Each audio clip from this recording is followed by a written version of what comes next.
Assalamualaikum anak-anak. Waalaikumsalam Ibu. Ibu. Yang lain kenapa tidak menyahut ya? Ibu ulangi ya. Assalamualaikum anak-anak. Waalaikumsalam warahmatullahi wabarakatuh. Nah, menjawab salam itu wajib ya, karena salam itu adalah doa. Nah, bagaimana kabarnya hari ini? Alhamdulillah sehat. Iya, alhamdulillahirrahmanirrahim. Kalau semua sehat ya. Ya, baik anak-anakku sekalian, mengawali pembelajaran kita hari ini supaya pembelajaran kita diberi kelancaran dan penuh barokah. Ada baiknya kita awali dengan membaca doa. Baik, mungkin satu orang bisa pimpin doanya. Ayub mungkin bisa nak, silakan pimpin doa untuk pembelajaran kita hari ini.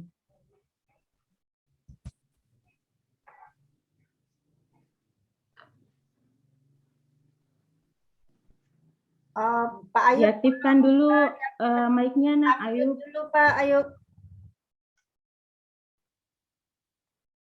Pak Ayub. Saya saja, Bu. Oh iya, kalau begitu Dewi silakan nak pimpin doanya untuk pembelajaran hari ini ya. Silakan berdoa, dipersilahkan. Rabbi zidni ilma warzuqni fahma. Bismillahirrahmanirrahim. Amin. Udah, Bu. Ya, terima kasih untuk Dewi. Selanjutnya Ibu ingin cek hari ini ada yang tidak masuk nak untuk pembelajaran hari ini? Cukup, Bu. Apa ketua kelasnya? Ketua kelasnya siapa? Ratna ya?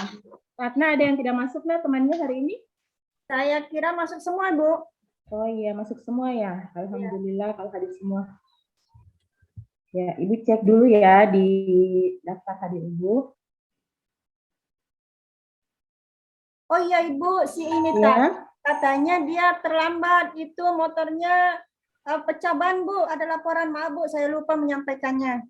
Oh iya, terima kasih Nak Ratna informasinya. Iya, Bu. Mudah-mudahan cepat sampai ke sekolah ya.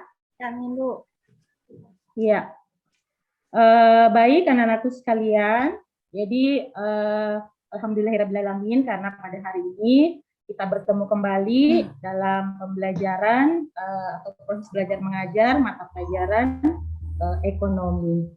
Nah, anak-anakku sekalian, untuk pembelajaran hari ini kita akan membahas yaitu materi ketenaga kerjaan, ya.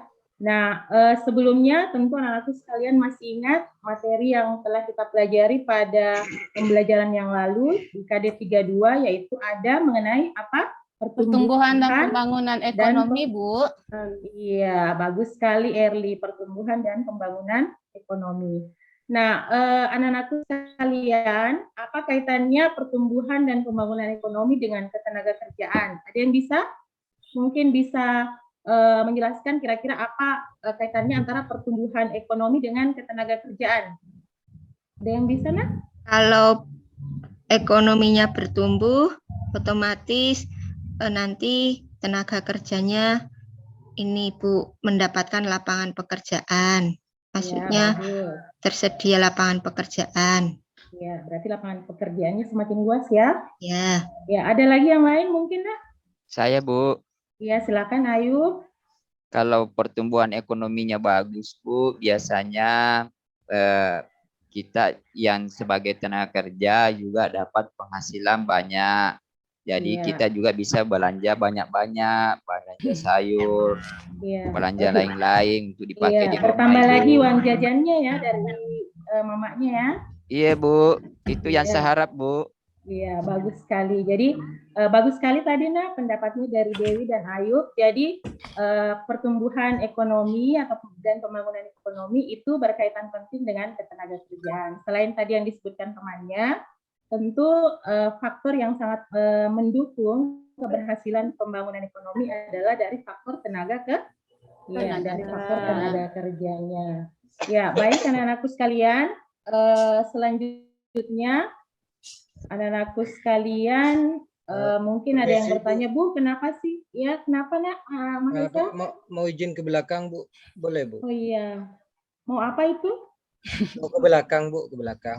Ya, mau ke belakangnya untuk apa? Buang air kecil kah atau apa? Siapa tahu mau ke kantin saja. Mau belakang belanja, Bu. Lapar. Enggak, Bu, Iya.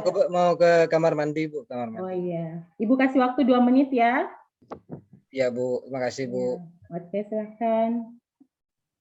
Ya, baik, kita lanjut ya, Nak. Sampai di mana tadi? Oh iya. Mungkin anakku sekalian perlu mengetahui kenapa sih kita perlu belajar ketenaga kerjaan di kelas 11 ini. Ada mungkin yang ingin bertanya seperti itu.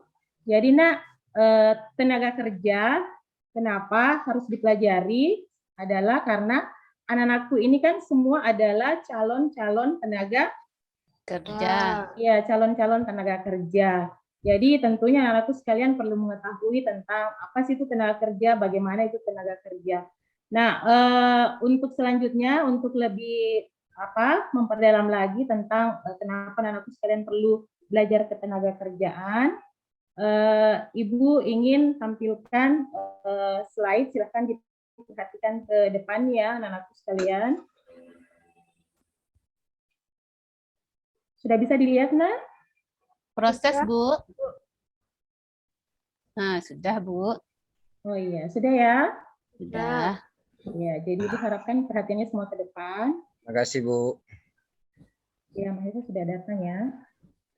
Ya, bisa dilihat gambar di atas, Nak? Bisa, Bu. Bisa, Bu. Ya, jadi di situ ada gambar tentang perkembangan manusia ya, mulai dari balita sampai Manusia. Manula, Bu.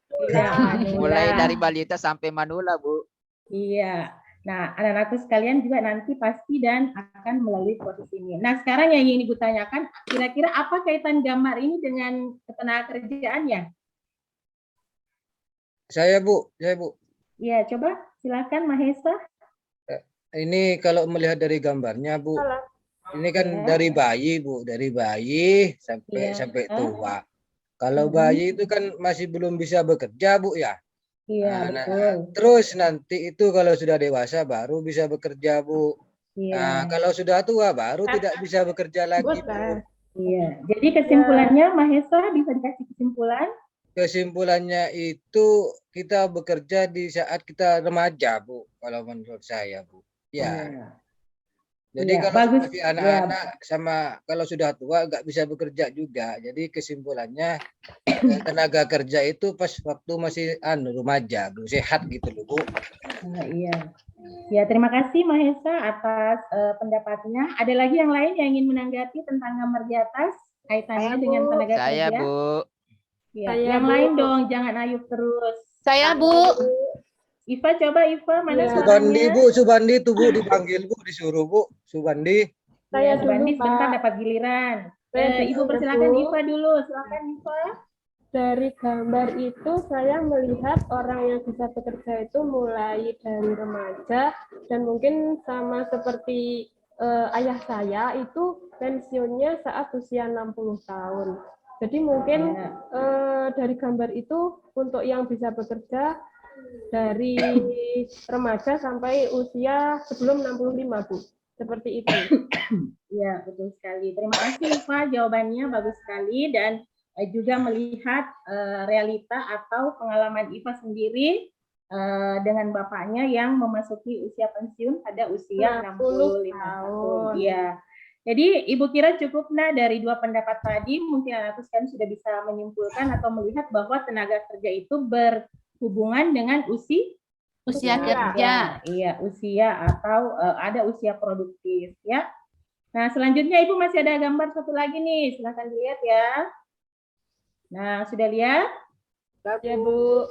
Iya. Ayo, siapa lagi yang bisa memberikan komentar kira-kira jenis pekerjaan, Bu. Ya, coba Marti silakan. Ya, itu menurut saya ada berbagai jenis pekerjaan. Nah, di sini ada yang kerja di kantor, ada dokter, terus ada yang pakai sapu ini tukang sapu atau servis cleaning itu atau bukan ya, Bu?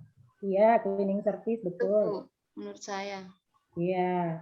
Saya Bagus kira sekali. tadi anak sekolah, Bu, karena pakai baju putih. Oh iya. Nah, jadi yang pakai baju sekolah, yang pakai baju putih kan bukan cuma anak sekolah ya, Ayu. Ya. Dokter juga Oh iya, pakai Bu. baju putih. Oh. Ayo betul Ya. lucu juga Bu ya. Iya, jadi bagus sekali tadi pendapatnya Marti ya. Jadi di situ Anda bisa melihat ada beberapa jenis-jenis pekerjaan atau jenis-jenis bidang pekerjaan. Nah, anak-anakku sekalian kalau melihat ada yang bekerja sebagai dokter, ada yang bekerja sebagai arsitek, ada yang bekerja sebagai supervisor mungkin, dan ada yang bekerja sebagai cleaning service. Nah, kira-kira ada yang bisa menjelaskan perbedaannya apa dari segi jenis pekerjaannya? Mungkin ada yang bisa menjelaskan lagi? Bu, mau tanya, Iya, itu yang jadi artis ada nggak dari di gambar itu? iya, artis ya. Iya. Kayaknya kalau di Sekarang kan gambarnya, mungkin ya Bu, jadi Iya, kalau di artis, terus gambarnya, uangnya banyak. iya, kalau di gambarnya Ibu kayaknya nggak ada artisnya ya. Bisa ya Bu ya? Oh. Apa yang pakai rok pendek itu ya artisnya? Mungkin itu. Bukan Bu, Iya. kalau yang rok pendek. Ibu mau dengar suaranya Subandi nih, mana Subandi ya? Apa tidur Subandi? Tidur Bu. Itu kan biasa Subandi gitu Iya, Bu, kan? orangnya sering tidur tuh Bu. Ayo Subandi jangan cium meja, coba lihat gambarnya Ibu. Ya. Subandi apa ini ya? Subandi jangan dikasih pertanyaan Bu, kasih kue dia baru Iya. bangun Bu. Oke ya, kalau begitu yang lain siapa yang bisa memberikan pendapatnya? Saya Bu. Kira-kira ya, tadi ada yang profesinya sebagai dokter, ada yang profesinya sebagai cleaning service. Kira-kira letak perbedaannya di mana ya? Silakan Siti.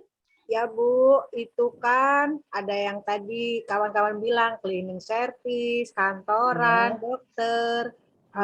Di situ saya bisa menyimpulkan bahwa misalnya ingin menjadi dokter, berarti harus sekolah, harus kuliah yang sesuai dengan keinginannya jadi apa seperti itu. Sedangkan kalau untuk yang ingin menjadi untuk yang cleaning service tidak perlu membutuhkan pendidikan yang tinggi atau ijazah yang sampai ke bangku kuliah, begitu Bu. Iya, terima kasih Siti. Jawabannya bagus sekali ya.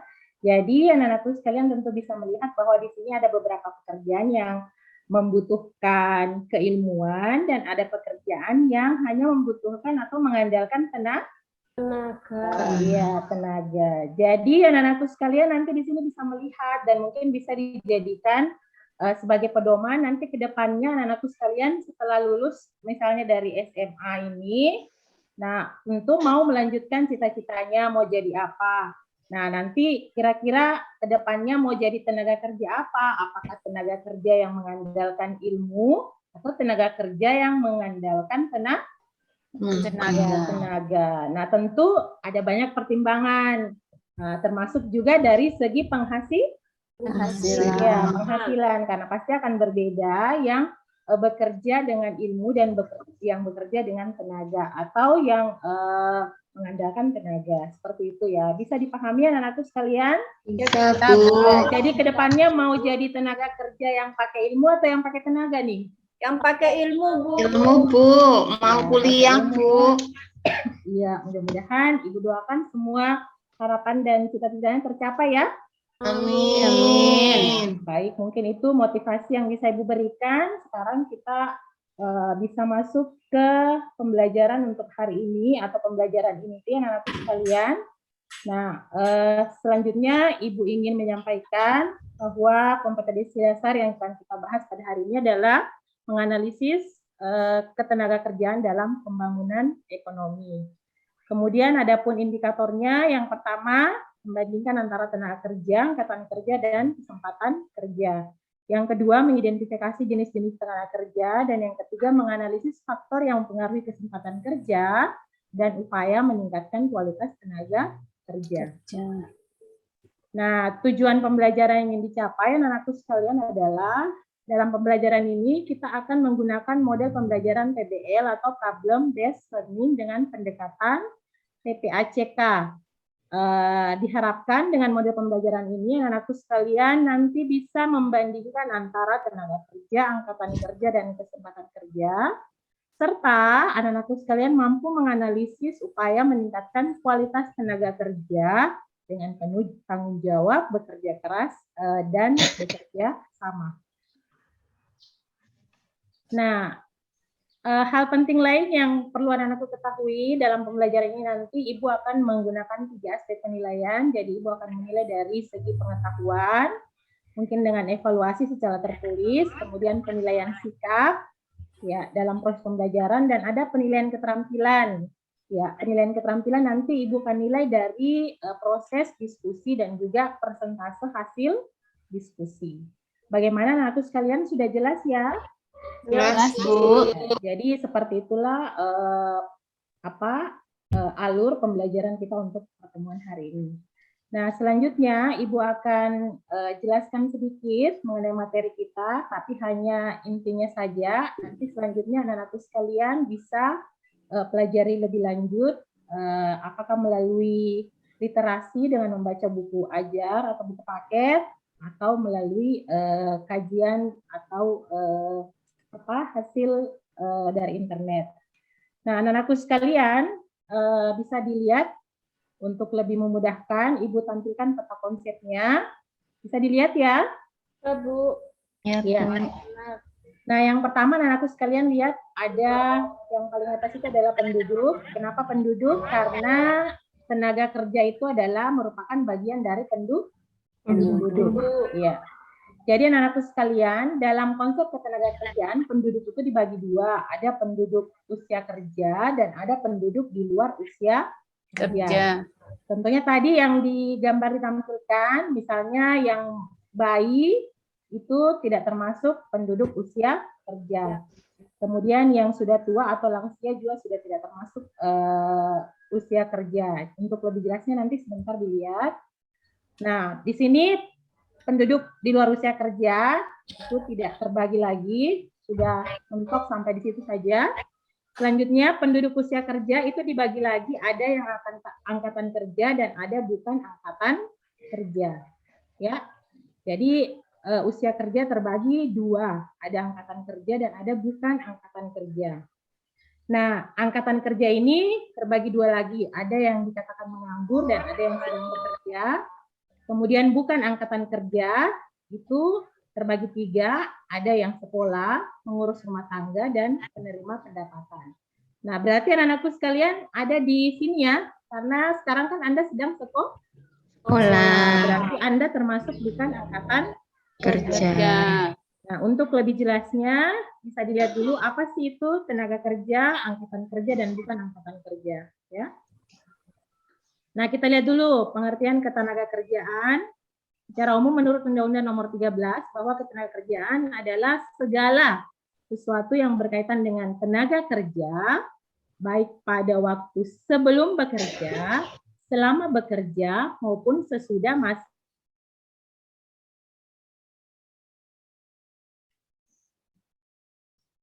berkaitan dengan tenaga kerja baik sebelum, selama, dan sesudah masa kerja. Ya, sebelum itu berarti sebelum mencari pekerjaan, kemudian selama bekerja, apanya saja, misalnya gajinya, keselamatan kerjanya, kemudian sesudah masa kerja, contohnya misalnya pesangonnya atau pensiunnya, itu semua dibahas dalam ketenagakerjaan. Nah, selanjutnya anak-anakku sekalian, ya, pengertian tenaga kerja. Ya, tenaga kerja di sini adalah orang yang melakukan pekerjaan untuk mendapatkan penghasilan baik untuk dirinya sendiri maupun untuk orang lain, ya. Nah, tenaga kerja itu biasanya usia produktifnya adalah, siapa yang tahu usia produktif tenaga kerja? Tadi berdasarkan gambar yang ditampilkan. Ya, Iva silahkan. Kalau menurut buku yang saya baca, seingat saya 15 sampai 65 tahun. Iya, bagus. 100 untuk Iva, jawabannya tepat sekali. Jadi usia produktif tenaga kerja itu adalah 15 sampai 65 tahun. Ya, jadi berarti yang sebelum 15 itu tidak termasuk dan setelah 65 juga tidak termasuk. Kemudian berikutnya adalah pengertian angkatan kerja. Angkatan kerja itu adalah merupakan golongan penduduk baik laki-laki maupun perempuan yang produktif, baik yang sedang bekerja maupun yang sedang mencari pekerjaan atau tidak sementara bekerja. ya, atau biasa mungkin kita kenal dengan kata menganggur. Jadi itu termasuk angkatan kerja. Nah, kalau bukan angkatan kerja itu adalah dia tidak sedang bekerja tapi juga tidak menganggur. Ya, contohnya Anda ya seperti sekarang karena sedang bersekolah. Kemudian mama Anda di rumah, ibunya di rumah yang profesinya sebagai ibu rumah tangga. Dia tidak bekerja tapi juga bukan merupakan pengangguran. Kemudian biasanya lansia yang pensiunan yang tidak bekerja tapi tetap menerima pendapatan. Nah, itu termasuk bukan angkatan kerja. Bagaimana Nah? Sampai di sini bisa dipahami ya? Bisa, Bu. Iya. Selanjutnya yang terakhir adalah mengenai kesempatan kerja. Jadi kesempatan kerja itu sama dengan lapangan pekerjaan atau tersedianya lapangan kerja bagi masyarakat. Ya. Nah, anak-anakku sekalian, untuk lebih memudahkan anak-anakku sekalian memahami tentang materi ini, terutama mengenai kesempatan kerja dan faktor-faktor yang mempengaruhi kesempatan kerja, maka pembelajaran berikutnya Ibu akan bagi kelompok. Kelompoknya nanti akan melakukan diskusi dengan terlebih dahulu menyimak video yang Ibu tampilkan, dan diskusinya dilanjutkan dengan mengerjakan lembar kerja peserta didik atau LKPD. Ibu sudah bagi kelompoknya, kelompok 1, kelompok 2, kelompok 3. Jadi sekarang ayo silakan gabung dengan kelompoknya ya. Silakan berpindah tempat dan gabung dengan kelompoknya masing-masing. Ya, sudah? Sudah, Bu.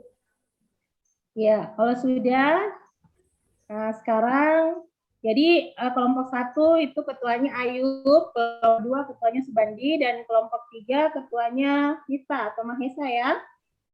Ya, untuk selanjutnya Ibu akan tampilkan video, jadi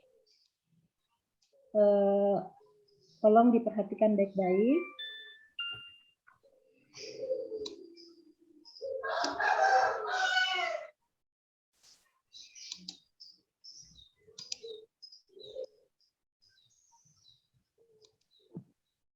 Apa sudah tampil, Nak? Belum, Bu.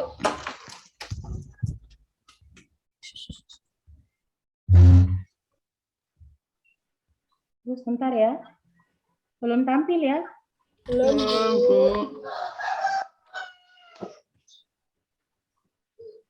Ya, mohon bersabar.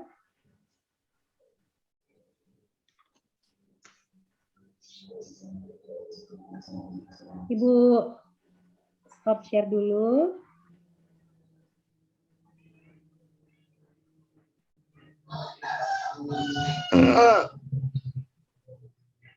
Bagaimana sekarang, sudah tampil? Ya sudah, Ya, Bu. Bu.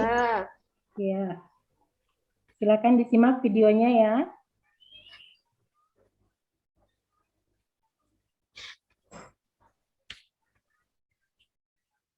Nggak ada suaranya, Bu.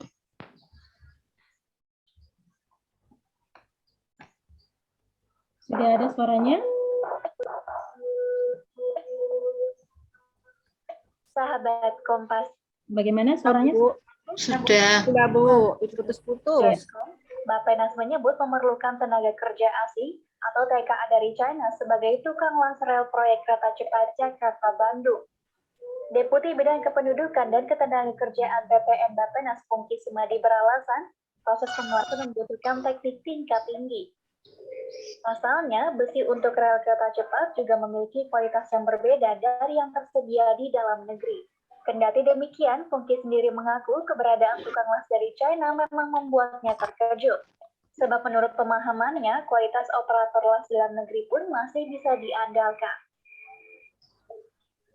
Misalnya kami sempat mengunjungi proyek kereta cepat Indonesia Jakarta-Bandung, itu awalnya agak membingungkan pada saat kami melihat misalnya tukang las untuk rel itu ternyata masih harus dari Tiongkok kita datangkan. Setelah kami diskusi dengan mereka, ternyata rel yang ada itu adalah rel yang kualitasnya sangat tinggi, tingkat kepadatan maupun campuran besinya, dan itu belum mampu diproduksi oleh Krakatau Steel misalnya.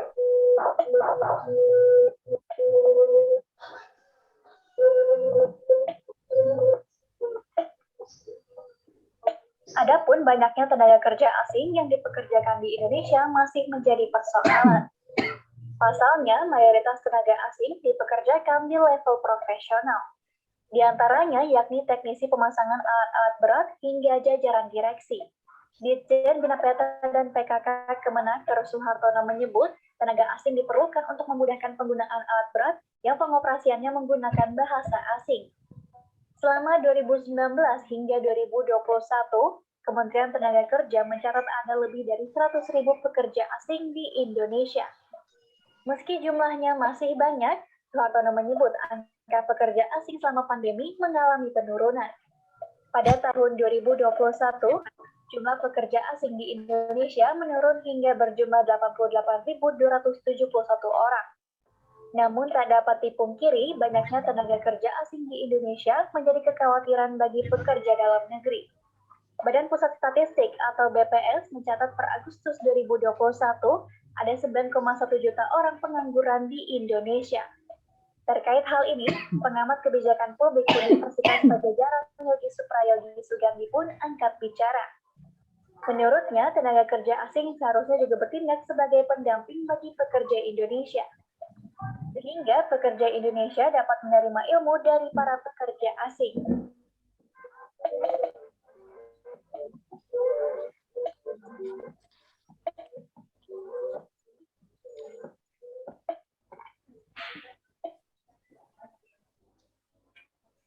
Ya, bagaimana? Sudah disimak videonya ya? Ya, Sudah, sudah. Bu. Ya, anakku sekalian.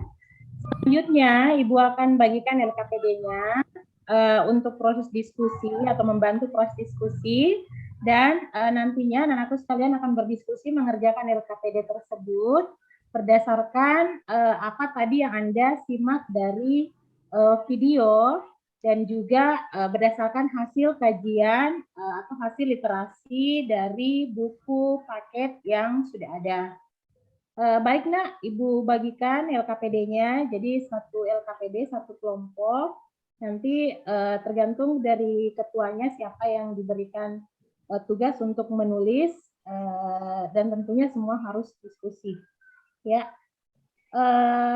baik, silahkan dimulai diskusinya. Ingat bahwa di sini ada penilaian yang akan diberikan dalam tahap diskusi dan juga nanti pada tahap presentasi. Ya, mungkin bisa dimulai diskusinya. Nanti sambil Ibu berjalan, cek masing-masing kelompok apa kendala yang dihadapi atau ada masalah bisa langsung dikonsultasikan sama Ibu ya. Ya, Bu.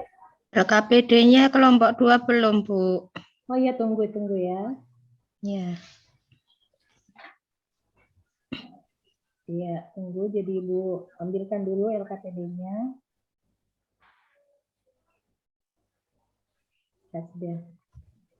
Nah, anak-anakku sekalian, sebelum mengerjakan LKPD, dibaca baik-baik petunjuknya yang tertera di situ. Yang pertama, jangan lupa isi identitasnya, kelompok berapa, terus nama-nama anggotanya siapa, dan kemudian baca petunjuk terlebih dahulu sebelum mengisi LKPD. Ya. Jadi di situ ada pertanyaan, misalnya yang pertama, masalah apa yang Anda bisa mati atau yang terjadi dalam video yang sudah Anda simak tadi, ya. Kemudian yang kedua, berdasarkan video yang Anda lihat, identifikasilah faktor-faktor yang mempengaruhi kesempatan kerja, ya. Dan yang ketiga, nah berdasarkan faktor-faktor yang telah Anda tentukan tadi, coba Anda berikan atau uraikan beberapa solusi atau upaya yang bisa dilakukan untuk meningkatkan kualitas tenaga kerja di Indonesia. Ya, silakan dimulai diskusinya. Ibu kasih waktu 15 menit.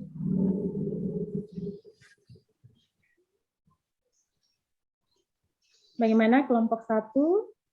Ada masalah yang dihadapi? Tidak ada, Bu. Iya, jelas ya. Ibu ke kelompok 2 lagi. Bagaimana kelompok 2? Subandi, ayo semangat. Awal Mana aku mau Subandi? boleh ini enggak tak ngurutkannya. Mana Subandi? Ketua kelompok 2 ya.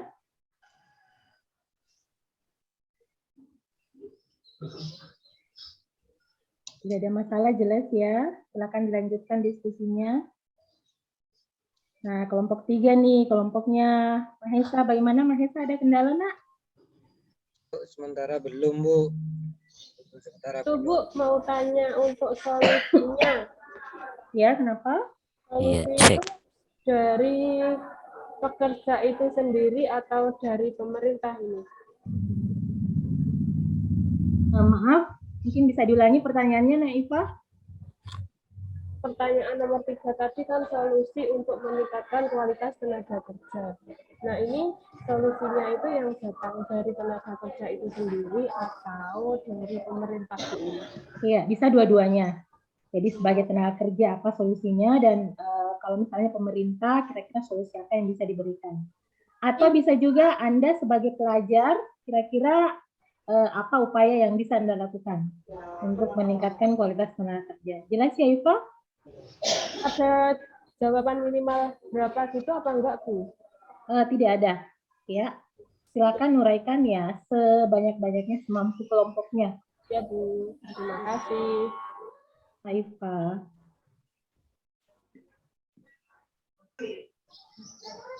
Ya, Ibu anggap waktu untuk diskusinya sudah. Sekarang kita bisa persentase. Siapa yang mau persentase duluan? Ada kelompok yang mau persentase duluan? Sebelum Ibu tunjuk. Saya Bu, kelompok 1. Oke, kelompok 1. Siapa yang persentase? Ayub atau siapa? Kalau tidak ada temanku Bu, biar saya. Ya, silakan. Nanti bisa ya. Misalnya ada yang moderator, ada yang sebagai pemateri, dan kelompok lain juga membantu kalau ada pertanyaan atau tanggapan dari kelompok lain. Baik, silakan Nak Ayub. Baik Bu, kalau di nomor 3, uraikan beberapa solusi untuk meningkatkan kualitas tenaga kerja. Yang pertama itu Bu, itu untuk meningkatkan kualitas tenaga kerja, tentunya pendidikannya harus tinggi.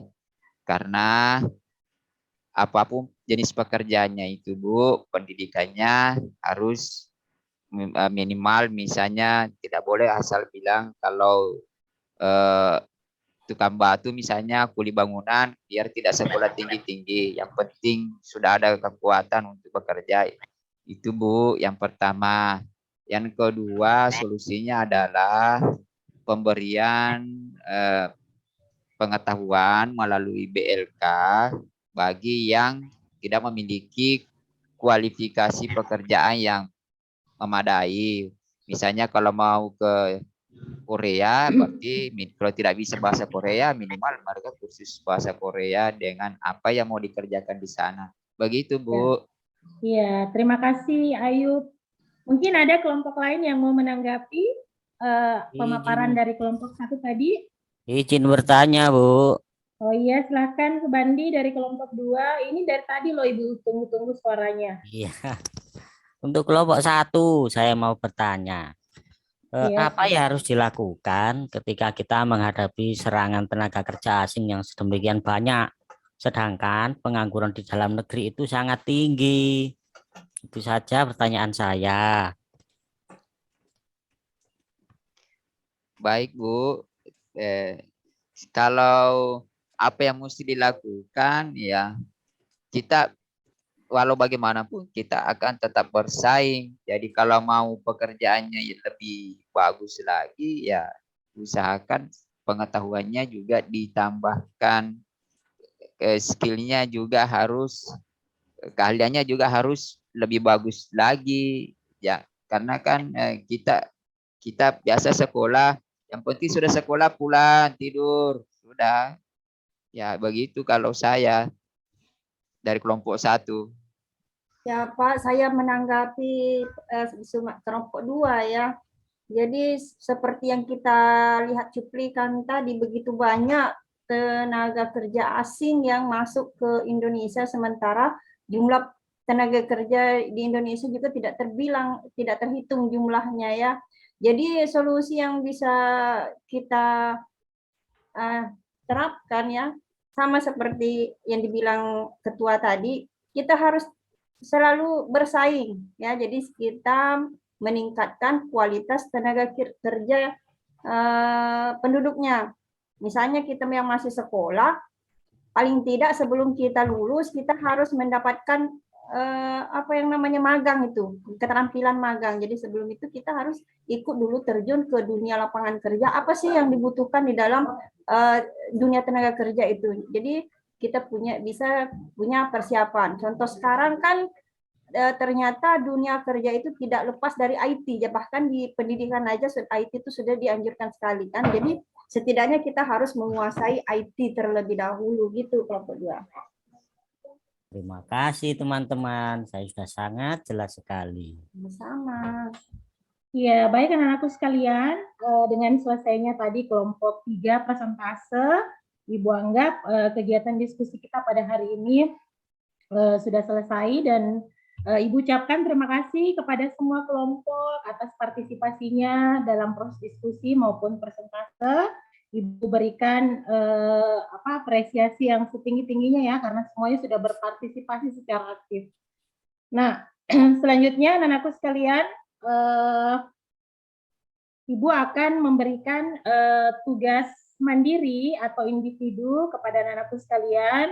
Ibu kasih waktu selama kurang lebih 20 menit ke depan untuk menjawab soal yang Ibu berikan ya. Jadi silakan Ibu bagi ini soalnya, silakan langsung dikerjakan. Jadi nanti dikumpulkan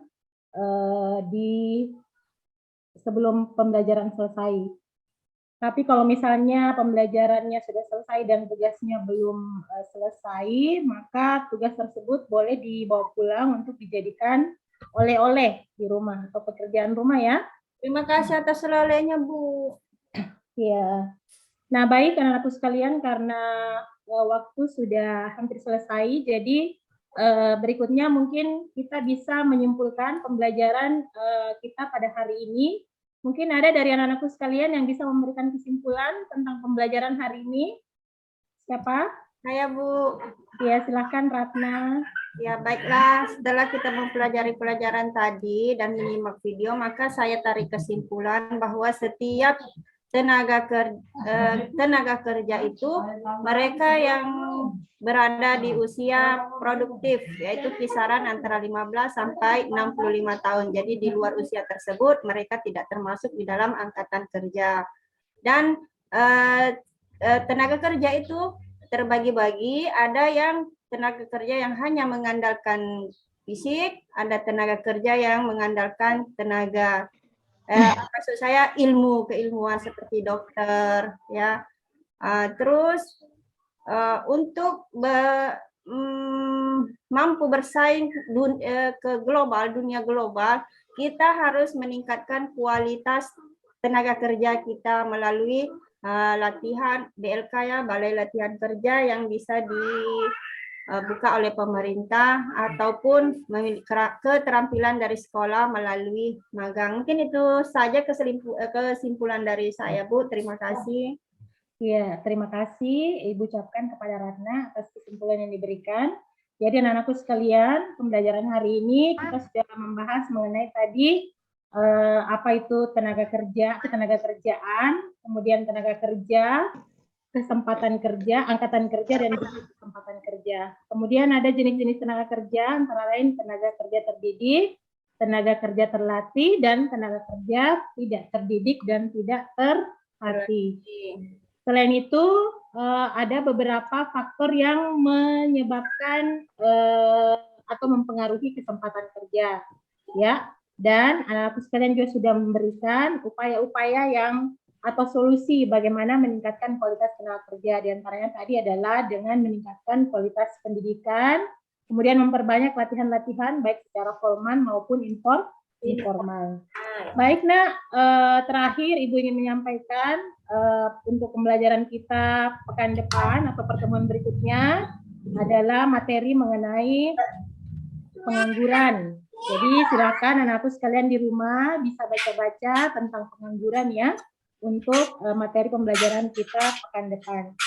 Jadi untuk pembelajaran hari ini Bu Kira cukup sekian. Sekali lagi terima kasih diucapkan atas partisipasinya. Ibu akhiri pertemuan hari ini dengan mengucapkan alhamdulillahirrahmanirrahim. Assalamualaikum warahmatullahi wabarakatuh. Sampai jumpa pertemuan berikutnya ya. Ya, Bu. Ya, Bu. Terima kasih. Mungkin itu Pak, Ibu dari. Terima kasih Oke. kepada Ibu Mutahara dan kepada Pak dosen dan guru Pamong beserta teman-teman yang lain. Misalnya ada yang perlu ditanggapi atau dikoreksi atau yang lainnya, silakan Pak, Bu. Oke, baik, saya mengambil alih. Jadi sesuai dengan schedule kita bahwa masing-masing peserta itu diberi kesempatan antara 15 sampai 20 menit. Untuk Ibu Mutahara itu saya belum menghentikan, tapi ini sudah lebih dari 30 menit lebih, Bu ya. Jadi saya ingin memberi tanggapan, mungkin sampai 5 menit. Luar biasa yang disampaikan oleh Ibu Mutahara. Saya bisa menjadikan Ibu sebagai role model nanti buat teman-teman yang lain. Cuma mungkin dari saya adalah yang pertama, waktu tolong diperhatikan Ibu, walaupun ini latihan, tapi jangan sampai kita mengambil waktu yang terlalu jauh karena ada bagian teman-teman yang lain. Jadi kalau yang bisa dipromoti, diasumsikan bahwa Bapak Ibu telah melakukan proses itu. Contoh misalkan di proses diskusi itu tidak usah terlalu panjang, atau mungkin cukup tadi Ibu sudah menanyakan, memantau apa permasalahan masing-masing kelompok, itu sudah luar biasa sekali. Cuman cukup panjang waktu yang Ibu gunakan untuk kegiatan latihan ini. Ya, saya yakin kalau untuk di proses pembelajaran yang sebenarnya dengan waktu 2 kali 45 menit, itu akan panjang waktu yang Bapak Ibu bisa gunakan untuk kegiatan pembelajaran yang sebenarnya. Cuma karena ini kita proses pembelajaran, pre-teaching untuk dan sudah ditentukan waktunya 15 sampai 20 menit. Jadi tolong Bapak Ibu memperlakukan melaksanakan, mengimplementasikan RPP Bapak Ibu dengan waktu tersebut. Yang kita ingin lihat atau yang ingin kita observasi nanti ya, khususnya adalah terkait bagaimana tahapan-tahapan Bapak Ibu dalam menerapkan RPP yang telah Bapak Ibu lakukan. Terkait dengan yang disampaikan Ibu Mutahara tadi, saya mengikuti dari awal, mulai dari pendahuluan, mulai dari tahap awal pembelajaran dimulai. Luar biasa, Bapak Ibu Mutahara sudah melakukan semua, hampir semua ya, saya pikir 95% Ibu Mutahara itu melakukan semua tahapan-tahapan yang ada di RPP, dan itu tadi saya katakan Ibu Mutahara ini bisa menjadi role model buat teman-teman Bapak Ibu yang lain untuk bisa mencontoh. Tinggal mungkin nanti ada yang di skip aja Bu, Bapak, yang terkait dengan tahapan-tahapan yang mungkin Bapak Ibu sudah melakukan. Jadi yang penting sudah melakukan bisa di skip, langsung lanjut ke tahap berikutnya.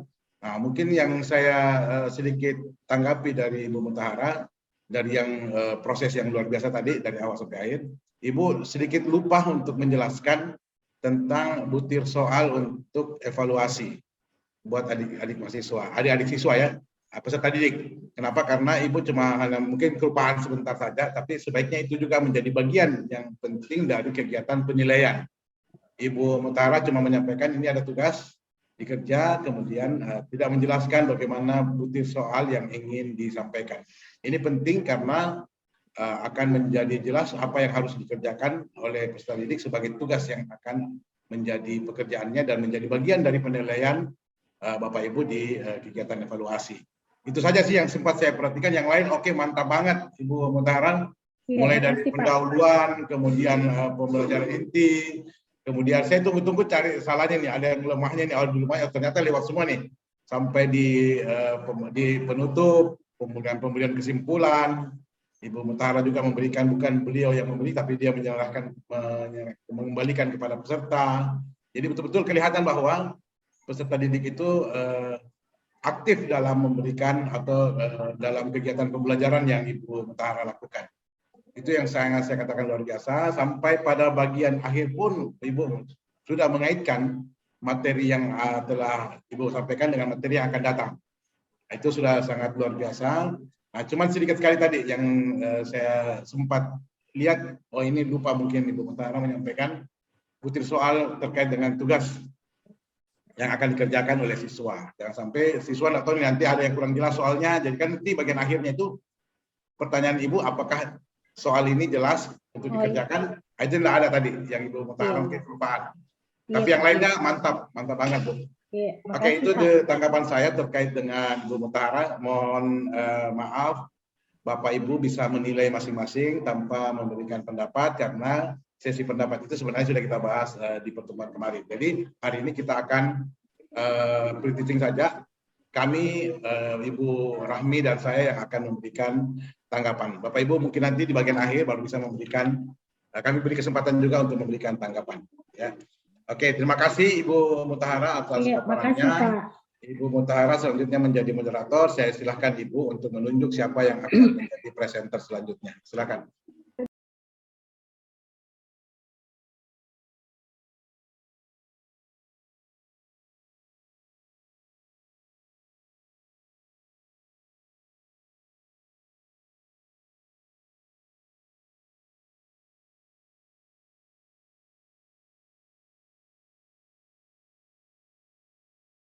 Untuk